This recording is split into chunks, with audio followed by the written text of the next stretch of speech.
Okay. I'm in the center. You good? You here? Yeah. Okay.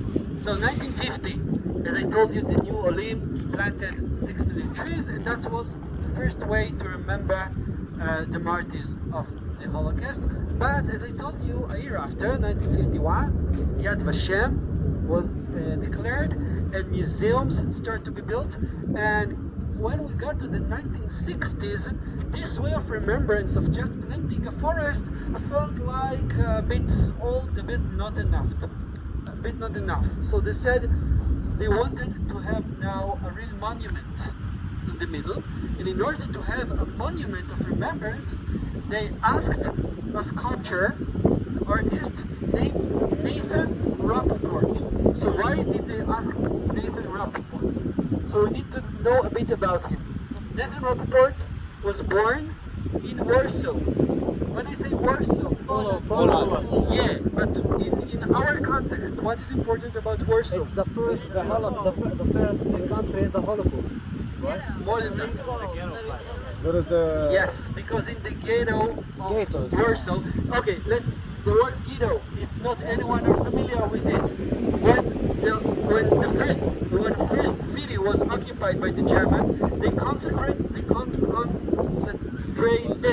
all the Jews in one place, okay, in one very tiny place that all the Jews are living at, no way in or out, okay, and this is the ghetto, and each city that has Jews, once it was occupied by the Germans, all the Jews need to go to the ghetto, and in the ghetto there is not enough food for most of the Jews, so they start to starve, but each time the Germans come and take transport from the ghetto to the detention camps around, like Auschwitz, so in the Warsaw ghetto, in 1941, after several transports have already been taken, those who left starving with no force decided that they will rebel.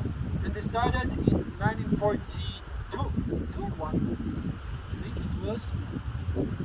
Now I think in 1942. They started a big rebel, and they somehow collected ammunition that they got, and they decided to fight for their life. They said, anyway, with this transport we're going to die, so let's die as warriors. And the amazing thing that it started in Pesach, actually in Pesach Eve, and it took 4 weeks, a whole month, in order to decay the in order to oppress thing, in order to oppress this rebel, which is much more than what it took to suppress the rebel, much more than it took to the German to conquest whole Poland, to suppress the Jewish rebel in the ghetto of Warsaw took much more time, and actually it was the only and the biggest and the first folkloric rebel in the war, okay? And because it was the biggest and the first rural rebel that was in the war, and because it was all led by a 23 years old guy, Jewish guy named Mordechai Nilevich, it became after the war kind of a proud a place of a point of pride for the young state of Israel. We're not just killed, we did fight in Warsaw. And Nathan was from Warsaw, but he was not there during the war. He escaped from Warsaw to Russia. He passed there all the war, and when he came back, he found out Warsaw after the war. How did Warsaw look after the war? demolished. Totally destroyed, totally demolished, nothing left. Okay, all the Warsaw you see today is a remake. Okay, Rebuilt. more than 90%. And he saw his city destroyed, and it really shocked him. As an artist, he started to make sculptures that talk with it. His first sculpture was in 1948, I think, and it was a monument to the rebels in Ghetto Warsaw that was posed in there. Today, if you go to Warsaw, you see Nathan Rappaport monument.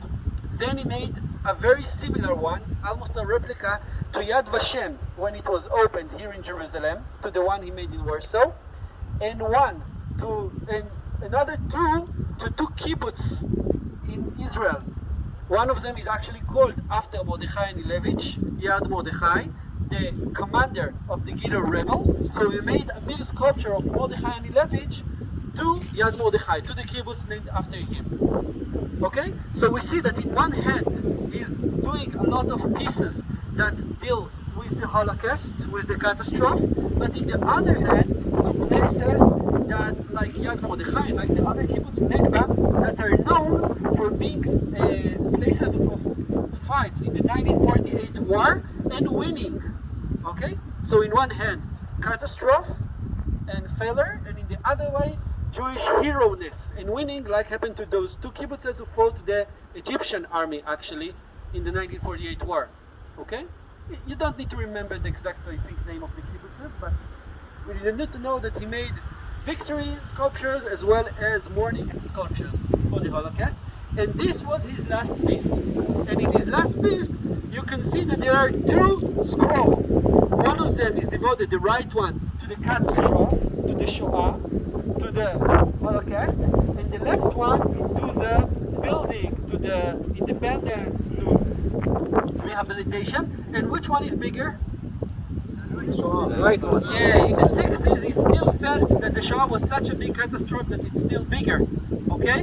But you see that that the left one is like leaning on the right one. Yeah? Saying we're leaning on this in our, maybe in our right to have this. This emerged from this. Yeah? The building and the rehabilitation emerged from the catastrophe. But when he says scrolls of fire, of course, that those scrolls are Torah scrolls. So for those of you who don't know how it looks like, you see, like scrolls of a Torah. Yeah. And for Jewish way of thinking, when a Torah is burning, it's something really, really important and holy that is burning on. It's like the Jewish soul that is burning. And of course, that's what he wants to say when he says scrolls of fire. Okay?